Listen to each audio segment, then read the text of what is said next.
So let me tell you about the people participating in this discussion. Marcel Otoyon is a partner and founder of investment fund Freedom Fund. Liba Shipilovich, founder of charity fund Dignitas. Denis Hurak, co-founder of MITS Capital. Katerina Mikhalko, executive director of Technological Forces of Ukraine. And Natalia Kushnevska, head of the Ukrainian cluster of defense technologies, Brave One. Thank you. So we have here representatives of investors, representatives of Ukrainian businesses who are producing weapons for armed forces of Ukraine.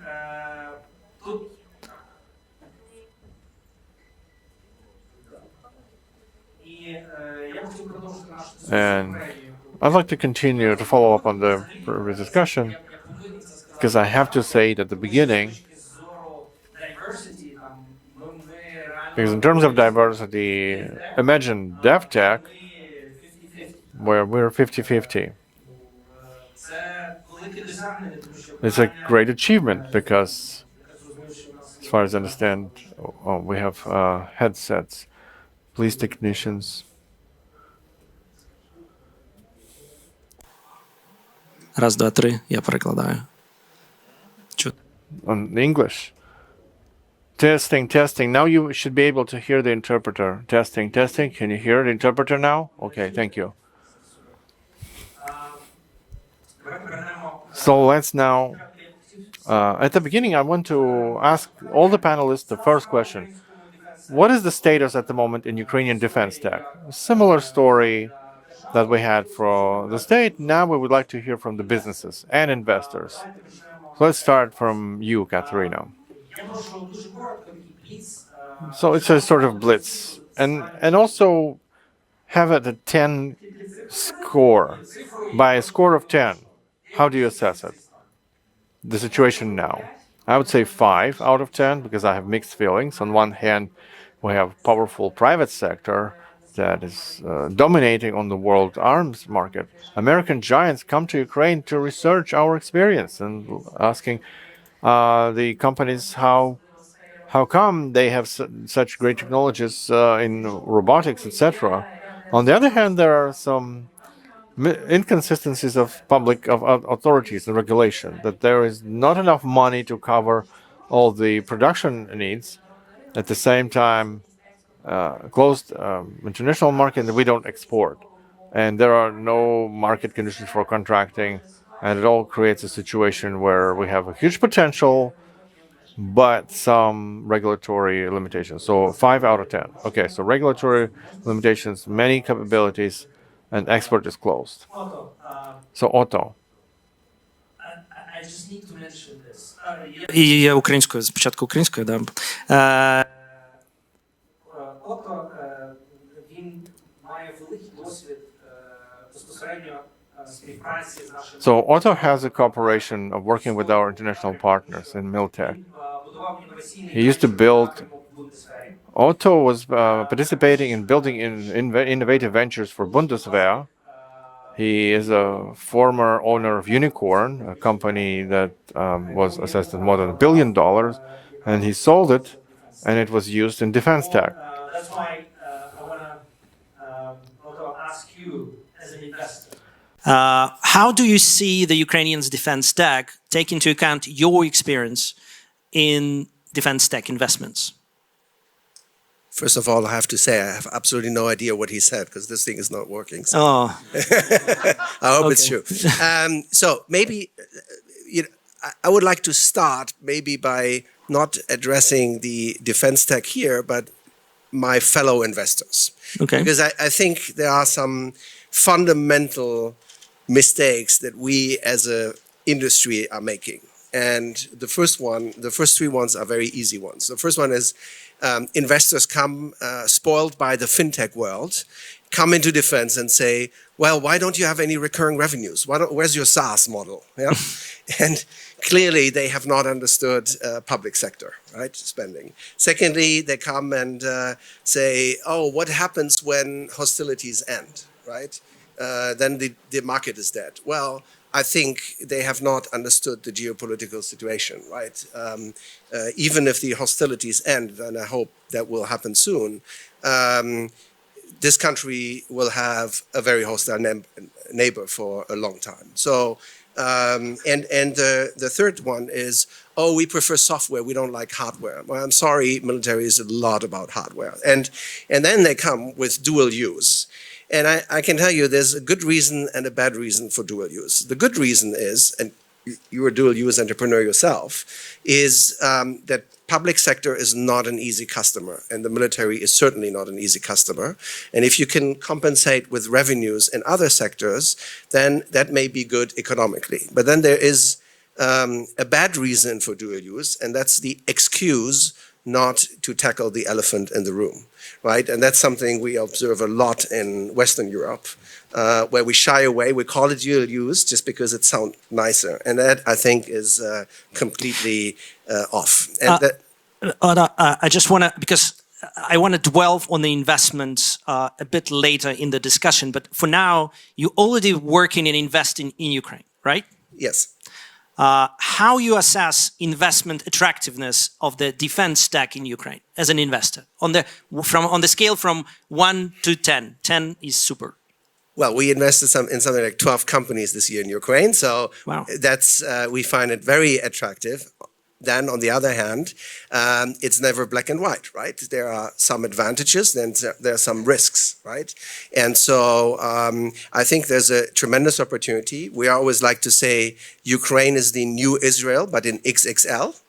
Okay. So there's a tremendous opportunity for the economy, just like Herman said, but there's still a lot of homework to be done to get to that level. So we can dive into that. I think there are several points here, and I hope that investors can contribute a little bit to making that happen, and to understand the VC game and things like that. I agree. And the score?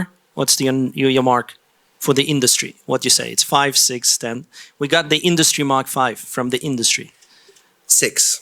Okay, great. Thanks. Denise, Dennis.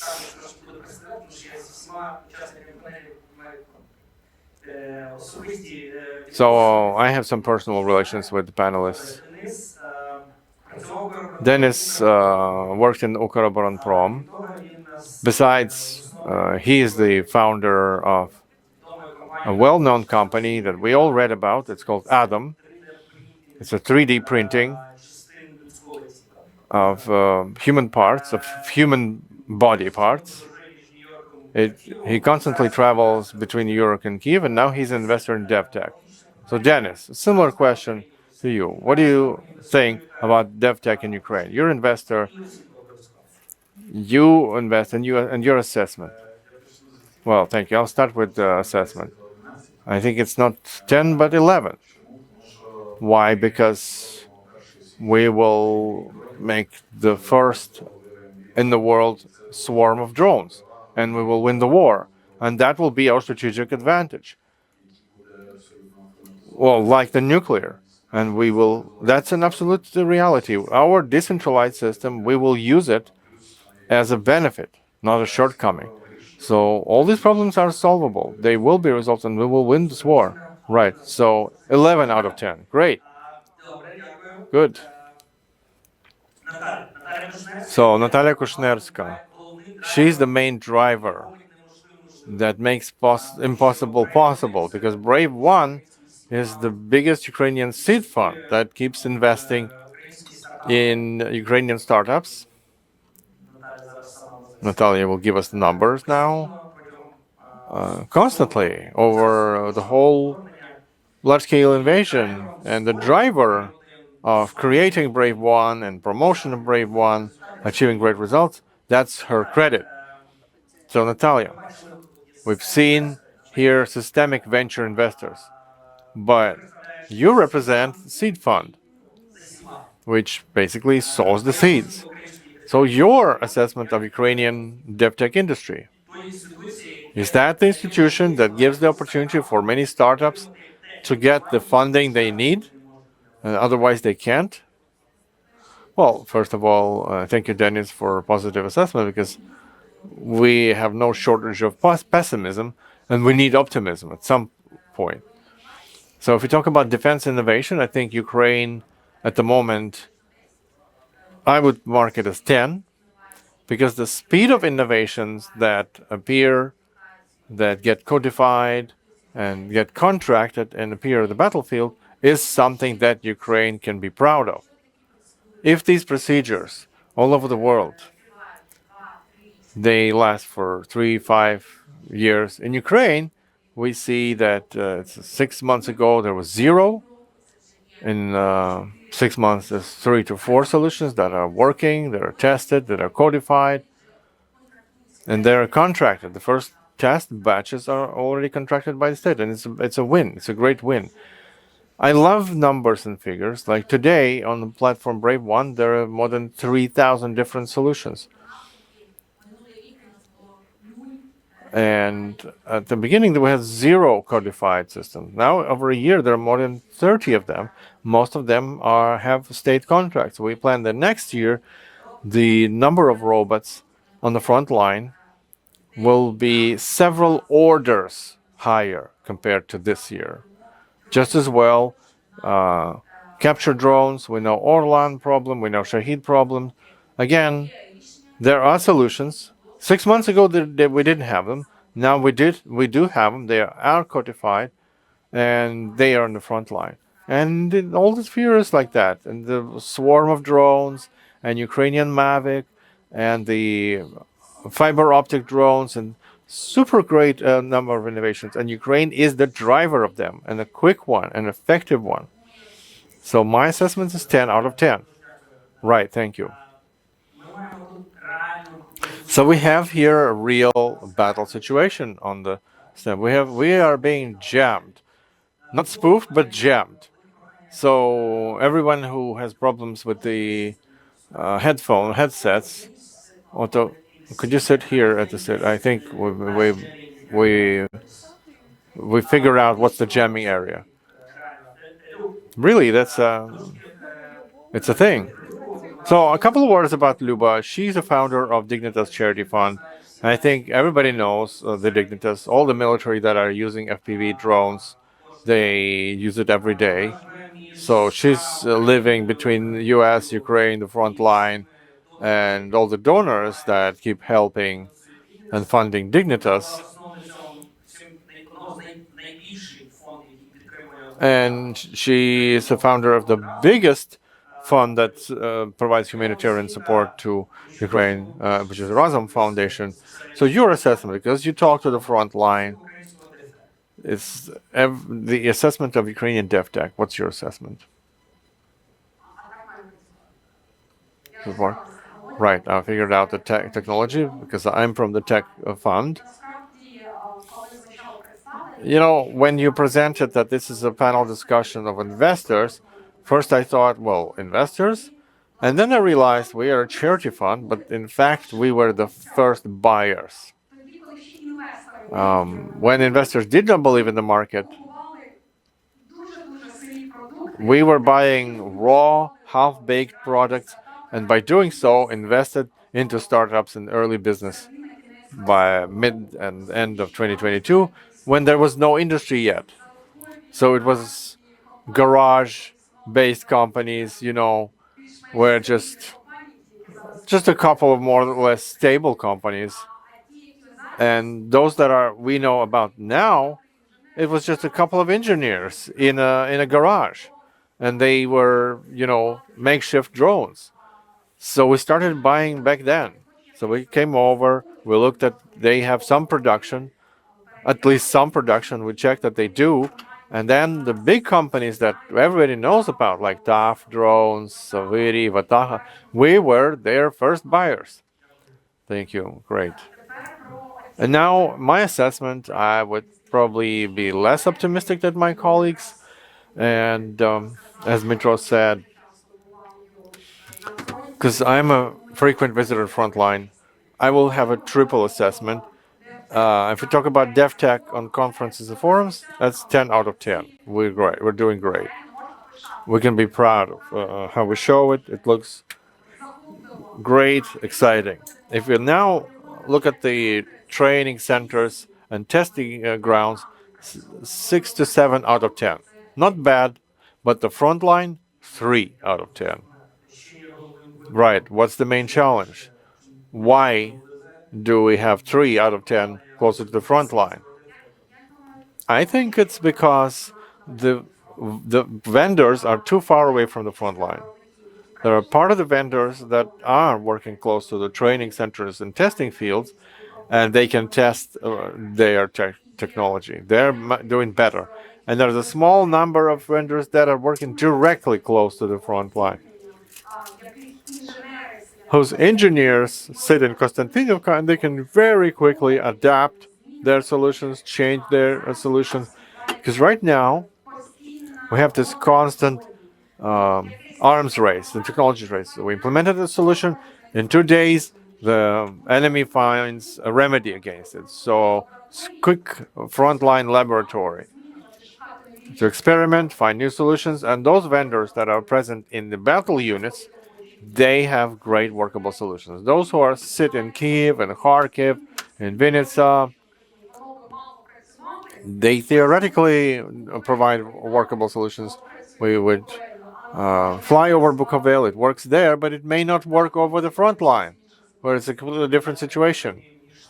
So between 3 and 10, we're somewhere in between, right? Depending on where geographically you are located. Well, it's not down to the company itself, but the manufacturing facility. You see, they manufacture in Lviv, but they have engineers being based right next to the front line. As soon as the military tell them that something is malfunctions, the engineer sends it very far away. But the closer you are to your end consumer, the more successful it works. And I think this works for any kind of a sector. And in the defense sector, this is of utmost importance because we're talking of not just about defense, but about the technologies that are saving people's lives. So we can talk about having a solid 10 on the front line only when the enemy is repulsed beyond our border. Thank you. Now I would like us to get back to Katerina Mikhalko. She's a representative of the Technology Forces of Ukraine. This is Association of Ukrainian Producers of Contemporary Arms, established during the full-scale invasion. Katya, additionally, is one of the best drone pilots. She knows all about the models and all of the models themselves of these drones and UAVs and UASs. You also know very well GR, how this happens between the government and the producers in the defense sector. So, getting back to you. In Kiev, Luba said it was 6 and 7, but you are a representative of industry and you are just giving it a score of 5. So your assessment of the technological development of companies, why are the companies not so present on the content line, and how is the government helping them, or is the government not helping them? I'm giving them a score of 5 with a great hope in Ukraine, because if we recognize the problem, then there are very high chances of resolving these problems, and I'm very much hopeful that we do have the platform right now to vocalize the issues that the producers come up against. And recently in the technological forces, we have had a poll about whether or not they are willing to relocate abroad. 85% of the companies in the defense sector have either relocated or are planning to do so in the nearest future. All of these companies are very patriotic in their stance. No matter where they operate, they will definitely work towards procurements necessary for the armed forces of Ukraine. But why are they seeking relocation if they want to supply Ukraine, the Ukrainian army? Because there are international markets, and it is possible to strike joint stock companies with huge international Western companies, because the Western markets capital markets are available to them, and when the Ukrainian budget sags, it's possible for them to offset that at the expense of other markets and to make the samples of these arms cheaper for the Ukrainian army. And it's very important for us to make these samples cheaper so that we can procure more for the army. The companies which are part of the technological force of Ukraine, they work in close collaboration with the front. We have 40 of them, and they work officially on contract base. We have some companies that emerged after 2022, but they very successfully provide the front line with a lot of samples of armaments. We also have Boeing company recently joining us, also working here in Ukraine. All of them see the space where the government regulation can be improved, ameliorated for them in the first place to be willing to stay in Ukraine. And the indicator is very simple. As soon as we can see that a number of companies entering Ukraine and its market, not just for the sake of setting up a representative office, but to build their manufacturing facilities, bringing their R&D teams to Ukraine. So this will be scoring closer to 10. But nowadays it's just happening on and off, not in practical terms. Crossing the border is taking place in the opposite direction, which means that the government regulation is imperfect. So the state regulation makes us take away from the point of 10 that we are seeking to gain. International investors are discouraged. So this is the discount that takes place at the expense of heavy regulation. Along with that, since the beginning of the war, regulation has become so much easier. Can you comment on that? This transformation that has taken place since 2022 and is ongoing in the regulation space. I know that a lot of those present here in the audience are representatives of businesses or investors, just for us to imagine how much we have changed during these years of war. I will make some kind of a promotion.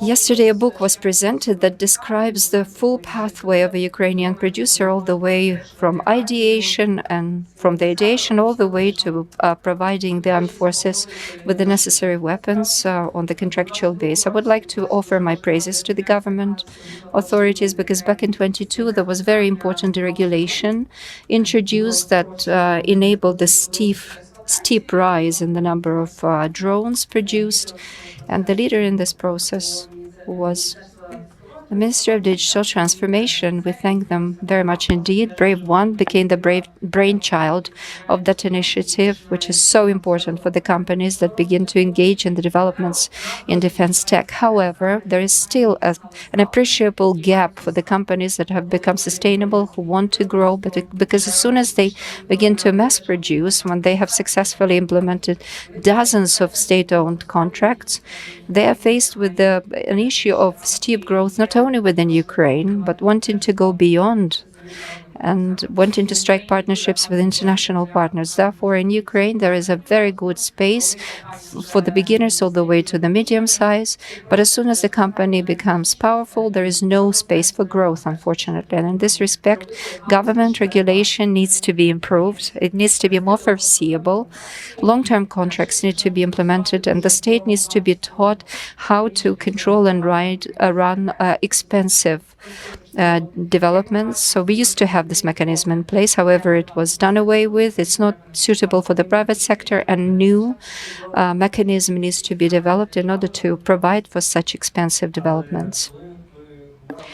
But when we speak about these capabilities and making them a possibility for the Ukrainian manufacturers, one of the main arguments that we hear from the government authorities is Ukrainian need for the armed forces are never met fully. So how can we send our arms abroad? How can we export it? How are we going to explain it to our partners? So what is the position of the Ukrainian defense tech? Of course, in meeting the needs of the armed forces is the primary goal for such companies. Our state budget is much limited, which unfortunately is not going to grow more. We need to source money, and part of the government is busy dealing with that. Nevertheless, we always understand the budget will always be smaller than the needs of the army. And of course, there's a question, what can be done about that? The policies that we have in place, unfortunately, incentivize the companies to leave Ukraine. And there's a great threat that the companies will all leave Ukraine. So how can we make sure that the arms produced are made cheaper? And the answer is controlled exports of arms. If we begin to open up to that, it doesn't mean that we begin to sell armaments everywhere, right, left, and the center. No, nevertheless, even if we didn't have the war on our hands, it would be impossible because the international arms traffic is controlled by the State Service of Export Control. So the position of this sector is let us open up this sector for the production that the government is not able to procure or for the production which the Ukrainian armed forces don't need, and send that to the countries that Ukraine has signed security agreements with, the countries which are part of Ramstein, and then it will be secure for the front line and for everyone. It will be exported in a controlled way, only the samples that the country cannot procure. So the industry has a plan. And is the government supportive of this position nowadays? Is this dialogue still ongoing? The dialogue is ongoing, and we thank the president for paying attention to it, and he has come up with a statement saying that the Ministry of Defense right now is developing a statement. We are in close cooperation with the Ministry of Defense. This dialogue is also ongoing with the Ministry of Economy. We are so grateful that the government recognizes its problem. They hear us, the parliament, the Committee of Economy is also involved in this, but still there isn't an elaborated solution that we can see, so it's still underway. But once this controlled export opens up, when it opens up, I don't know, it's still up to the government. Thank you. Hopefully the solution will come up sooner than later, rather than later. Denise, I would like us to speak about investment. Because we have heard the stance of the Ukrainian companies. Some of them consider the possibilities of leaving Ukraine. This is also to do with IP in Ukraine, IP abroad. You have a great deal of experience of working with intellectual property in Ukraine in different capacities. So why do you invest in Ukraine specifically? Why, as we spoke about it with you, why do you insist that the IP should be here? What are your arguments in favor of that? Okay, thank you for the question. We don't think that this is an issue. First of all, Ukraine is a member of the WTO. After all, we have also signed multiple agreements within the WTO, and we have been trying to integrate with the EU for 15 years. Yes, the legal system is no good, but let us take it a level higher. Let me make a few prior statements. Basically, we have no issues to keep our IPs in Kief, Ukraine. Why not? Because when we need to get permissions for exports, any companies, it's much easier for them to procure these permits here in Ukraine rather than in the United States, for example. Yeah, it goes without saying. Receiving a court judgment abroad, if a holding company is based abroad, recognizing it in Ukraine is much easier than getting a court judgment in Ukraine. So this is another way to circumvent this issue. So the structuring is very easy. 100% in foreign company will be a transitor of all of the funds to be spent here in Ukraine. Patriotism is kept and everyone is happy. No problem whatsoever. So only thing is to look into the details and issues and go to professionals, lawyers, and any law company in Ukraine is very savvy about that. Spreading some rumors concerning the security service of Ukraine will come and they will twist your arms. No, this is wrong. Businesses can work perfectly legally in Ukraine, comply with the law, and that's all right because corruption works both ways. Whoever offers illicit gain is also at fault, right? Another comment, conceptually thinking. Whatever happens with IP for startups worldwide, the registration of patents makes no sense whatsoever. AI has been writing their patents for 10 years, and all of the patent attorneys, they actualize different patent databases, and they try to change the words to make sure that other words are used in patents. You don't have to register them at all. That's all. So when we speak about time to market, why is it that you invest in Ukraine? What are the criteria that you determine for yourselves? We have heard that a lot is being done via Brave One. Ukrainian companies are growing. So what are your criteria in terms of investments?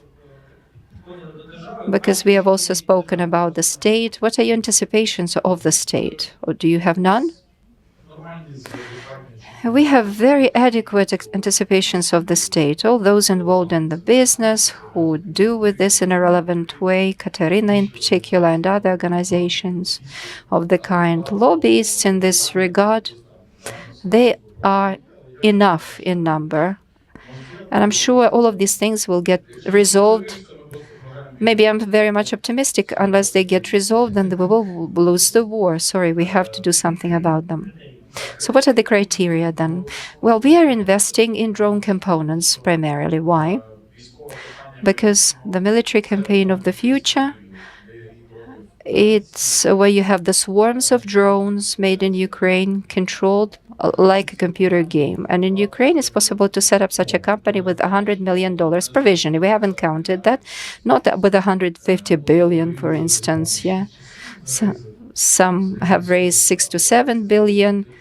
$54 billion were raised by different startup companies in IT sector last year alone in the US. But Ukraine can also make this history a reality cheaply, much more cheaply, because historically we are an R&D's and Research and Development Center for the Soviet Army. And this is a great advantage for NATO companies because right now China is the leader in this regard. Those who fail to understand that in the West, unfortunately, they are backward. Our guys have come to realize that. Some are still thinking, and this probably relates to how the West has been developing over the last 30 years, but still there are a lot who think that just because there is a printing press, they can continue printing money and so they will win a new geopolitical war. No, it's impossible because China controls all of the world resources. If China controls Ukraine, they will win it. But this is a major challenge for the Ukrainian industry because a big chunk of the Ukrainian industry also utilizes component parts produced in China. Yes, but we are also investing into component parts made in Ukraine, which are just as high in quality, like Western ones or American ones. Do you feel any competition as a startup? Well, there's a slight bit of rivalry present. Well, how can I put it into words and put it softly? Well, just like in any other market, it's being shaped. However, this is more like a process for the sake of a process, not a process for the sake of a result. The result is winning in this game. And the process is earning the money. Everyone will earn a lot. But do we have a lot of companies coming to Ukraine? Do you see a lot of VCs coming to Ukraine? A lot of VCs are coming here. A lot of Ukrainian businesses have made their personal independent investments. Why are these companies needed? Because they bring their own expertise. Pipeline needs to be shaped. Of course, we want to support adequate people. This is not done on a consistent basis. So the way we see it, it needs to be structurized in order not to waste the valuable time. This is a classical thing, you know, of innovations. Thank you. Otto. I hope you follow the answer. This time. Okay, great. I want to kind of flee away from what Dennis was mentioning and how you take into account that Dennis is biased. He's been here, he grew up here, he started business, he traveled between US and Ukraine, so he's biased. You're non-biased. I mean, you're German, okay? But it's interesting because the level of innovation in our discussion of your in-depth knowledge of the military technology and your in-depth knowledge of the VC industry. Do you see a lot of VCs coming? Do you echo what Dennis was saying, that there is VCs coming and interested in Ukraine? And how you assess the opportunities in Ukraine from very strict, the way that you mentioned VC attitude of the West? Probably Natalia would be much better suited to answer the question how many VCs are coming.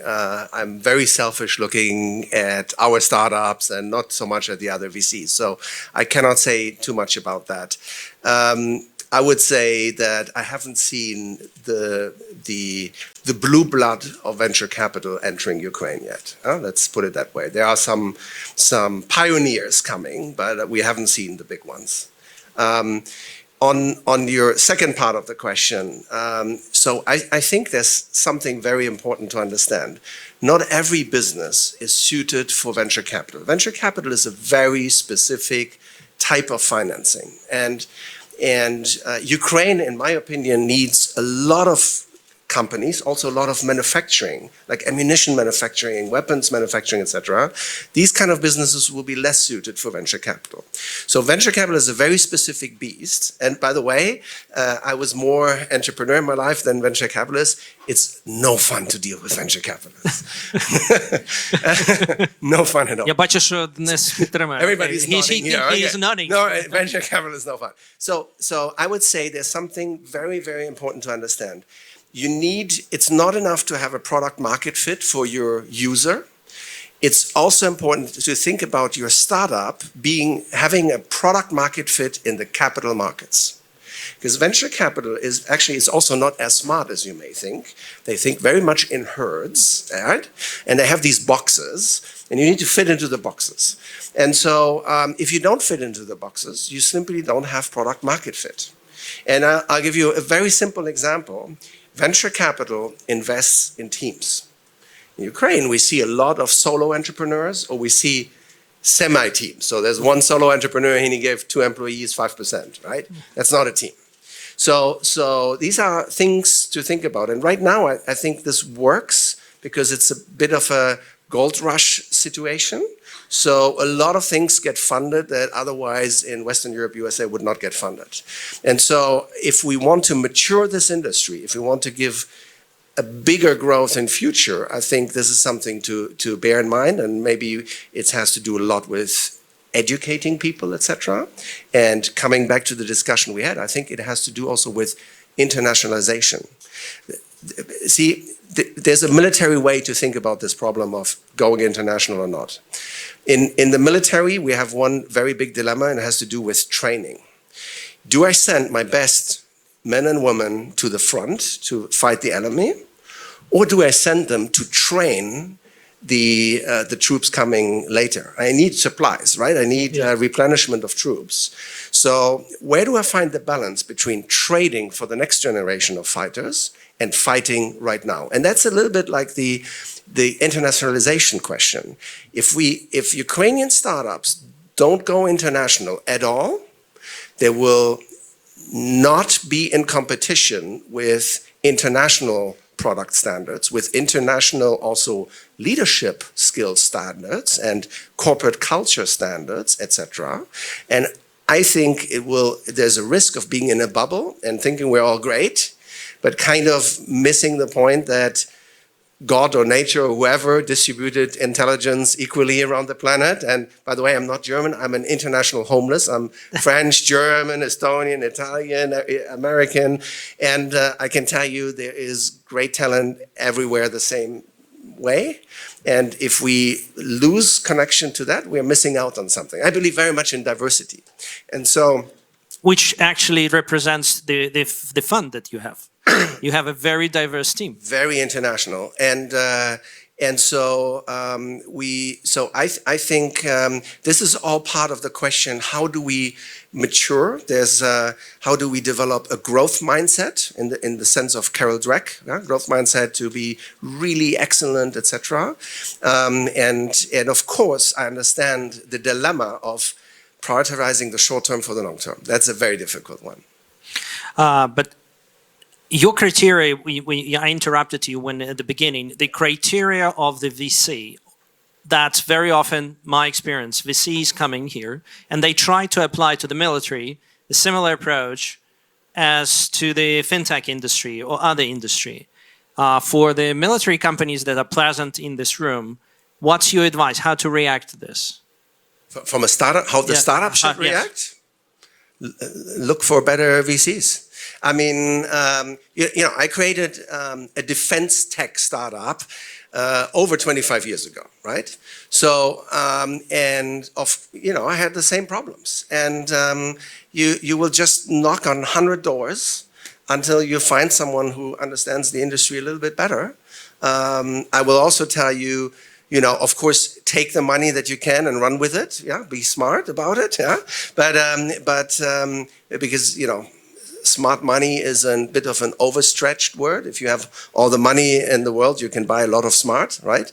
But if they force you even to think about something that doesn't make sense, don't do it. But I think the startups don't even get into that luxurious problem because investors will turn them down just because they don't do dual use or because they have no answer on like the question, what happens if hostilities stop?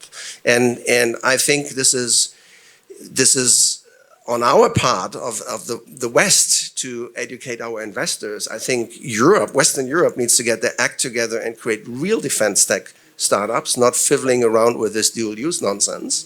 And it's the startups here are in for nothing in that, right? It's our problem. What is competitive strengths from your perspective? Sorry, what is competitive strengths of Ukrainian startups in which you are investing? Give 3 highlights. Because of the time. When you asked me earlier and I said 6, this is 6 compared to the international standard. Compared to the circumstances of Ukraine, it's 100. Because the resilience, the motivation, the sense of teaming, the willingness to survive is so phenomenal. And we all know that motivation is the #1 success factor, right? And so this is a big thing. If we take it down on another level, I think what you mentioned earlier, this closeness to the user. Look, what's happening here right now, if you look at it from an economic point of view, digital transformation has reached the defense sector. Work with the user, short iterations and cycles, quick learning. All this is no different in the automotive industry, in the fintech industry, in every other industry. And this is happening here, and this is a phenomenal chance. And if you look at it for the economic perspective of Ukraine, I think the moment we understand this is in reality about digital transformation of the defense tech sector, Ukraine has a chance to be that driver, because all these incumbent industry players are far too slow. Thank you. Люб, хотів би... Now I would like to hear from you, Luba, because you feel it best of what Ukrainian army needs most badly, what kind of technology they need, because it's the last question on this panel. I would like us to speak about the future, the technologies which are needed today to ensure the future. Natalia, you can also start thinking about it. So what are the technologies that we want to have a sneak peek into and to provide technological support as well as investments in, like seed fund? What kind of new technologies and priorities that they need to prioritize? What does the army need? I will probably change the question, and I will speak about what it is that the Ukrainian nation needs rather than the army first. I liked your question asking Herman about where he would invest his $100 million. No, this will be right at the very end. No, I would like to answer it right now, because I caught myself thinking, not in some kind of groundbreaking technologies. If I had $100 million right now, it's worth investing in the production of S-300, C-300. I think the people who live in Ukraine know it firsthand. It's not a top secret for you concerning what is happening to our air defense systems. Our sky is open. It's unshielded. And the sufficient number of these missiles of C-300 type would definitely cover this gap. We don't have any missile launching pads. We don't have enough facilities and opportunities to manufacture these missiles. We haven't been bombarded with, shelled with these missiles, but we know what Russia is up to. And those who could right now repeat the production of C-300 would definitely have no problem selling this missile. The government would buy all of it. Our partners would also buy that from us in order to help us, in order to shield their sky. After that, we can speak about whatever kinds of manufacturing. Okay, missile manufacturing, got that. All right, shielding the sky. All of all of the 100% should go there. Yes. And then with our revenues, we can go into something else, because unless our sky is shielded, what else can we talk about? We don't know how we will live through this winter, which is upcoming. These topics which are becoming so popular, AI technologies, targeting things, swarm technologies. Well, talking about what the front and near the front territories need. These are anti-drone means. In May, we went together with you to a big military exhibition, CONSEC, where there was a lot of armored vehicles presented. I went to all of the producers of these armored vehicles and I said, what do you have on electronic warfare?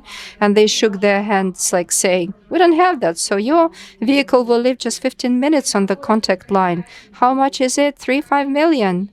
You'd better invest in in electronic warfare means, because without that, EW means is just like a death casket for the personnel, something which is supposed to prevent death. Otherwise, it just gravitates death to the people. Right now, fiber optical driven drones are right now a big problem.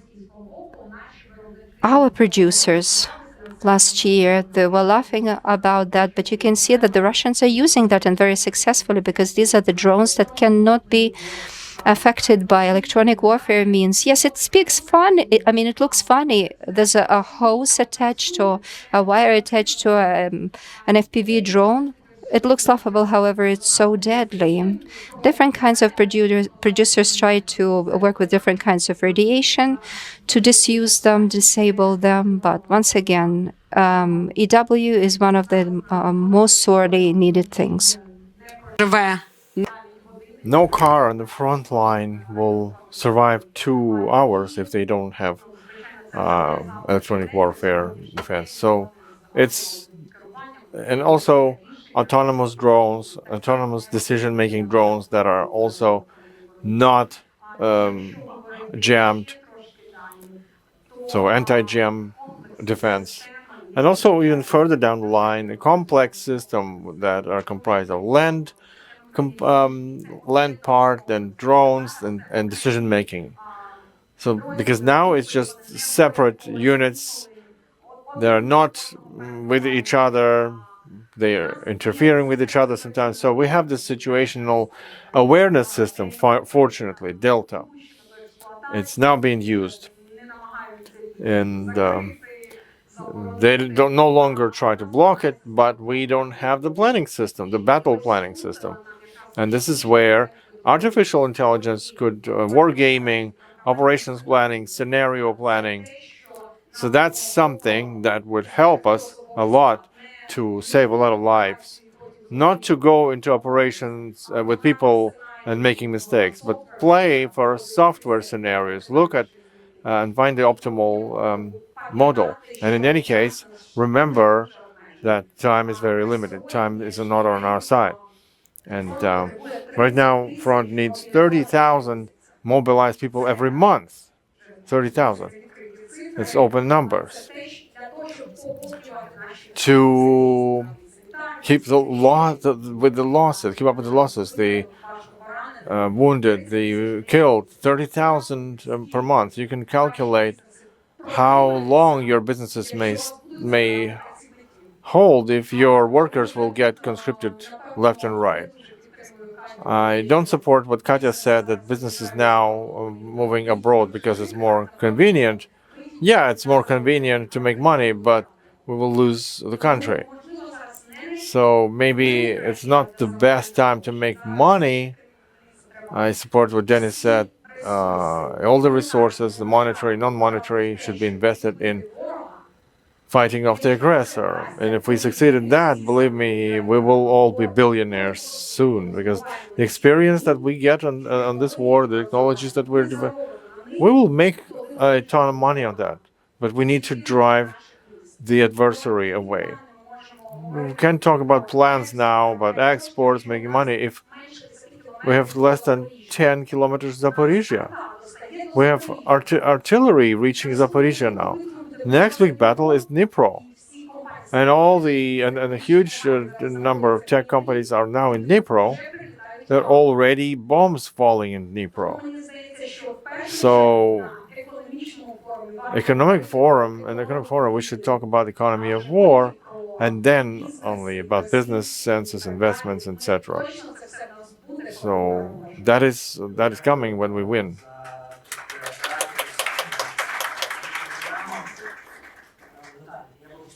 So, Natalia, I would like to get back to the question of looking into the future, because seed funds invest in new companies, designing new technologies.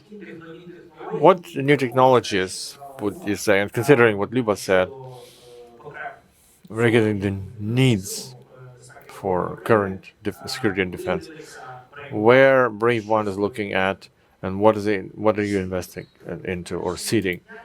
First of all, thank you, Luba. If we don't find,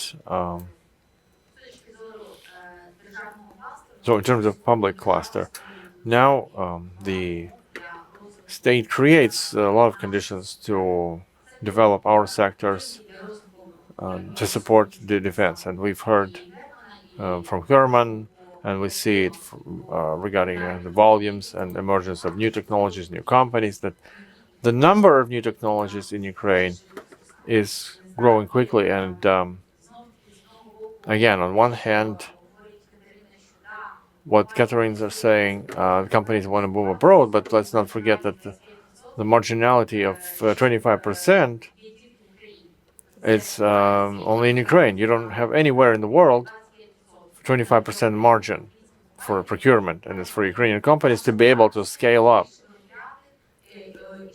produce more, and create more R&D. So it's a big benefit. So the big state orders, they focus on Ukrainian companies, and so it's going to be benefits for Ukrainian companies. And our economic and human front have to be developed in Ukraine and grown in Ukraine. Second message, in terms of investments and competition. Let me tell you that a year ago, nobody from international partners were ready, other than some first angel investors.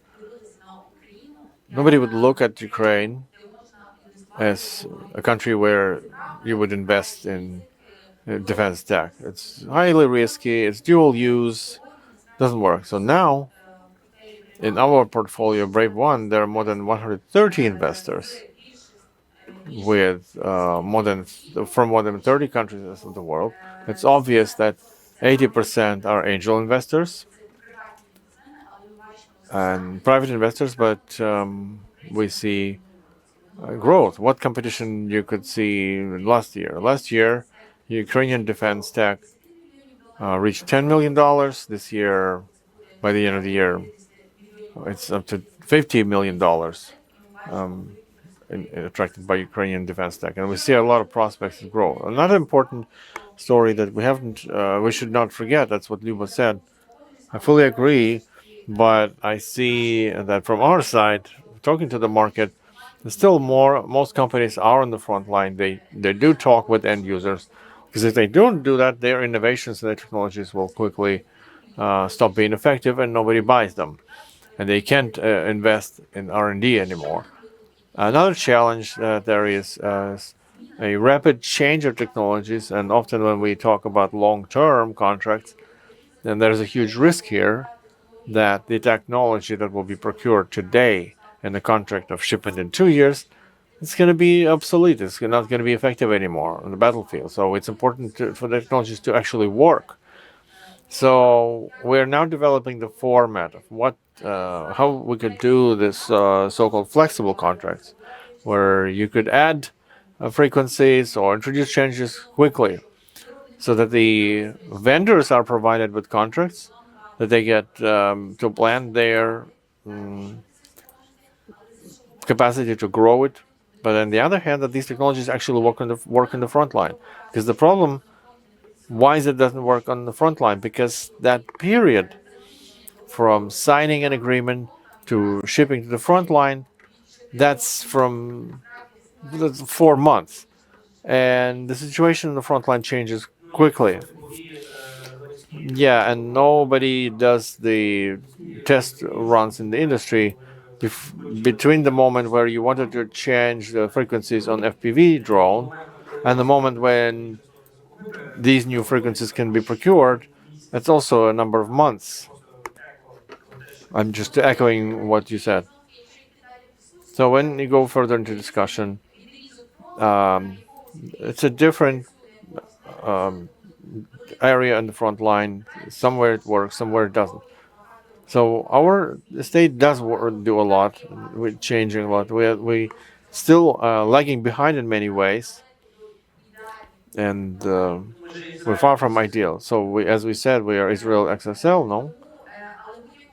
Yeah, but in any case, we're moving in that direction, and our strength now is what Otto said. He's right. It's motivation. And motivation is to change, motivation to get engaged, motivation not to just purely make money, but actually winning. Because let's be honest, there's still no victory, and there's a huge risk to lose everything.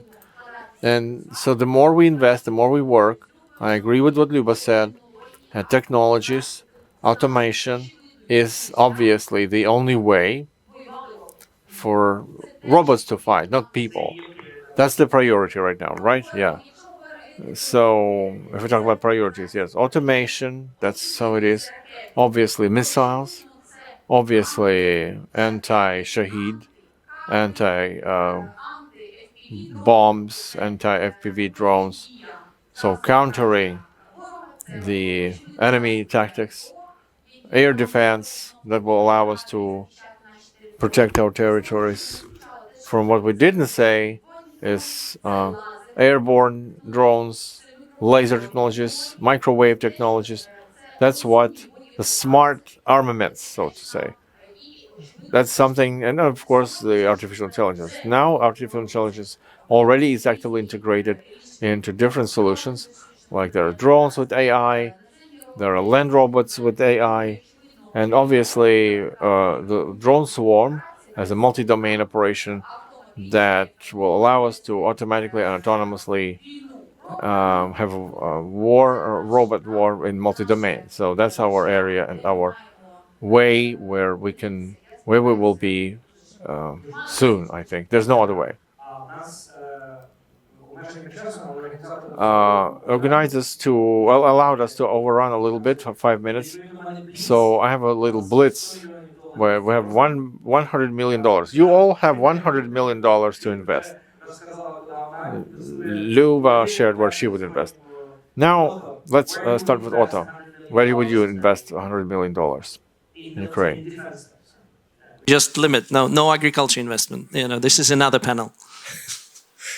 We invest in asymmetric AI-powered technologies at scale. Okay. Asymmetric warfare. Thank you. Наталя? $100 мільйонів інвестуємо в дефтек. В лазерні технології. Laser tech. Laser tech, precision warfare. Right. Dennis.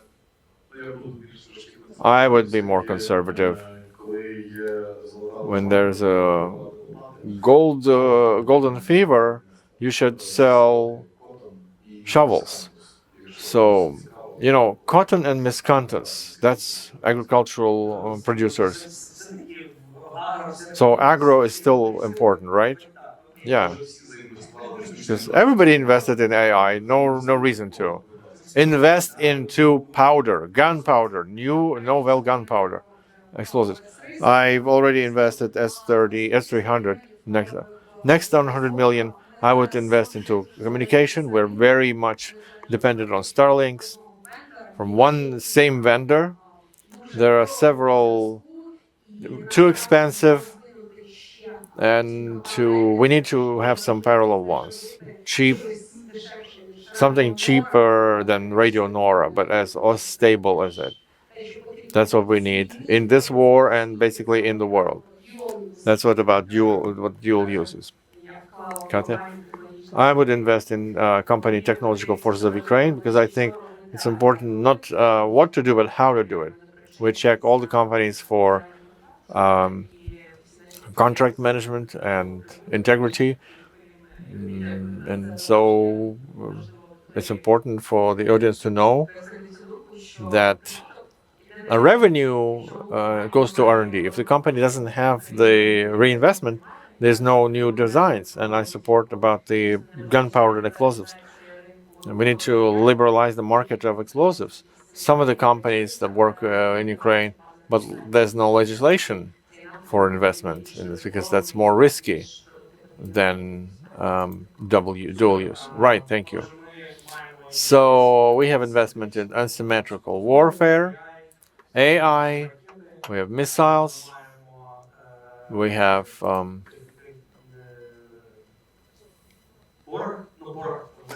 gunpowder. We even have 2 investors into gunpowder. All right, thank you. So I'd like to take 2 questions from the audience. If you have, please raise your hands if you have them.